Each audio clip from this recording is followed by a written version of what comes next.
I rise today to draw my colleagues' attention to an issue of great importance to our rural communities. If Congress does not act, many of our rural counties will face an increasingly dire state of affairs in the months to come. Across the United States, these timber counties are facing local budgets suddenly and deeply in the red.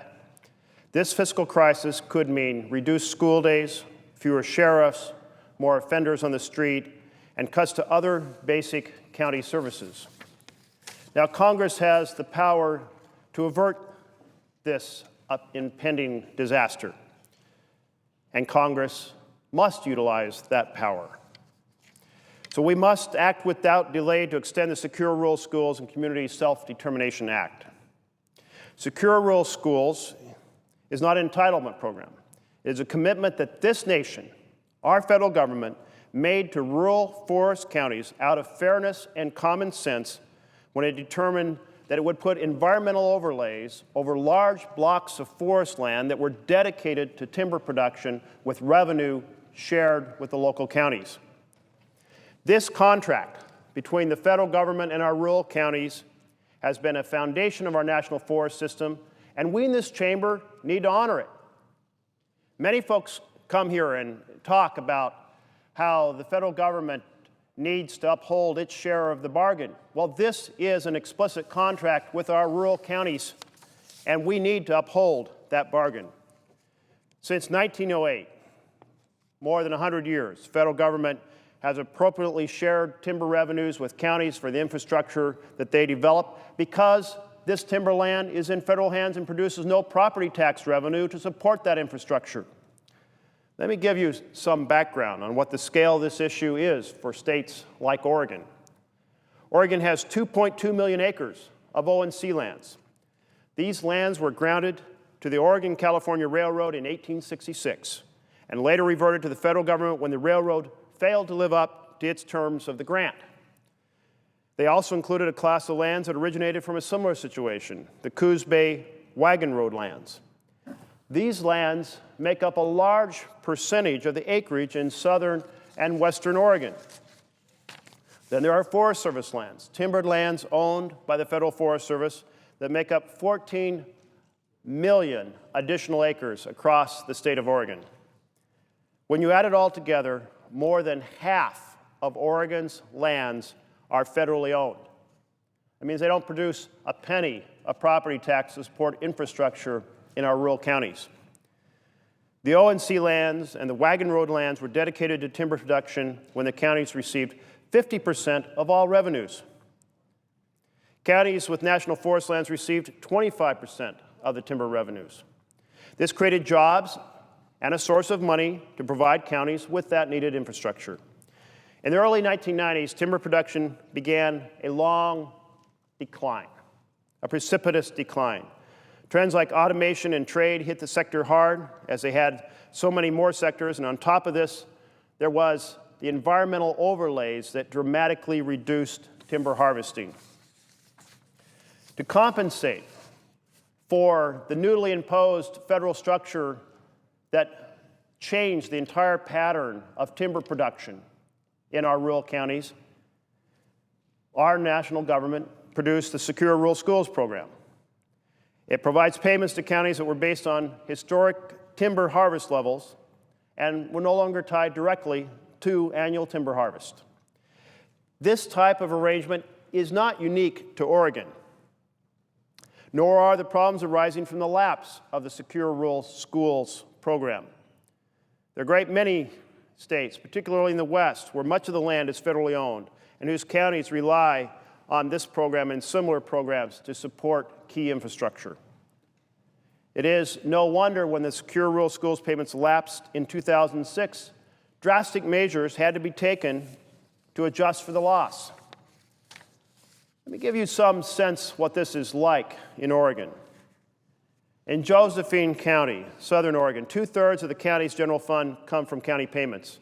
So loss of county payments means cutting public safety programs. Overnight in 2006, patrols were cut down to just 6 individuals to cover an area the size of the state of Rhode Island.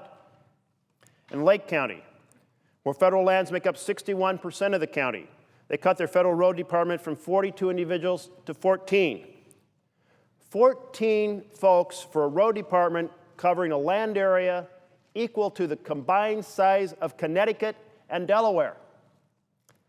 In Jackson County, where 1/3 of the general fund comes from federal payments, the county eliminated 117 jobs in parks and human services and roads and public safety, and they closed all of their libraries. So let me be clear. When the federal government fails to uphold the contract that is struck with our rural timber counties, the suffering is intense. It is an embarrassment that we would allow the federal government to not fulfill its commitment under this framework. This impact so substantial that the Oregon legislature, when I was serving as Speaker, redirected $50 million in transportation funds to the rural counties. That year, 2007, organized a tour, bipartisan tour, bicameral tour of our most affected counties, and we went out and talked with the county officials. It's when we came back that I advocated for, and we supported this $50 million emergency transfer to compensate for the fact the federal government was breaking their contract with the timber counties in America. Let's not let that happen again. Later, Congress restored this contract. But now here we are, 5 years later, facing the worst-case scenarios all over again. As Yogi Berra said, it's deja vu all over again.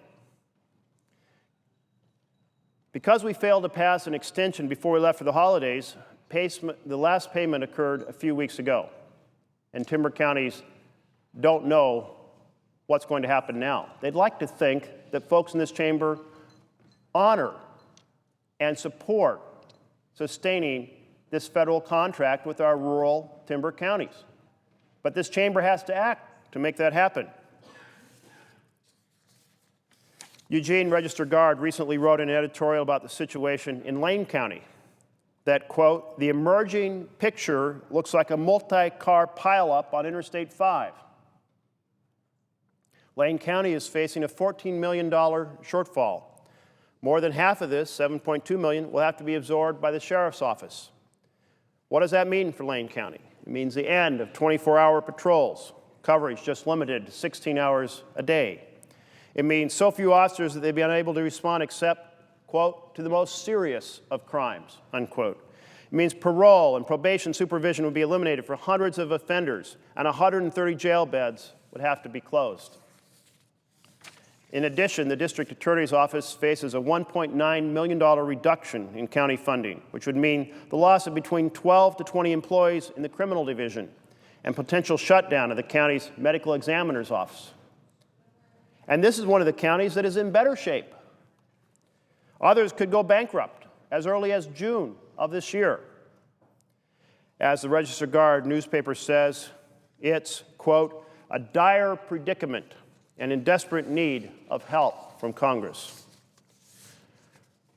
Rural counties in Oregon and elsewhere deserve to have the federal government honor their contract and to have peace of mind that the funds guaranteed to pay for the infrastructure are there for the roads, for schools, for public safety.